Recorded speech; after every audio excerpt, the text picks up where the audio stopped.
எத்தனை தடவை போய் சொல்லிட்டு போயிருக்க? அப்படி இல்ல அருண். வேற எப்படி? வேற எப்படி? வளகாப்பு போனியா அப்போ? கடல்ல பண்ணாங்களா வளகாப்பு?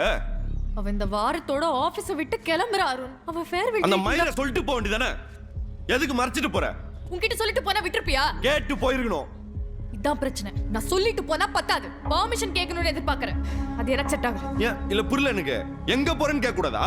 இல்ல அருண், நீ போவே கூடாதுன்னு ஆர்டர் பண்றேன். மயிரே, ஆமா மயிரே. அருண், கெட்ட வார்த்தை பேசாத. உனக்கு 1000 தடவை சொல்லிட்டேன், இந்த நாய் இன்டென்ஷன் சரியில்லைன்னு. அவன் ஆபீஸ் ஸ்பேஸ்ல வச்சு பாரு, வேணாம்ல. அருண், அவன் கூட எதுக்கு சேர்ந்து சுத்துற? அருண், நான் குழந்தை இல்ல அருண். யார் இன்டென்ஷன் எப்படின்னு தெரிஞ்சுக்கிற வயசாச்சு. மயிரே தெரியும் உனக்கு. பசங்களுக்கு தாண்டி பசங்களை பத்தி தெரியும். அருண், கத்தாத அருண். அப்படி போறேன்னா அந்த ஐஷு கூட்டு போக வேண்டியது. அவ போவா எவன் கூப்பிட்டாலும். என் ஃப்ரெண்ட பத்தி பேச உனக்கு எந்த ரைட்ஸும் இல்ல. எதுக்கு மறைச்சு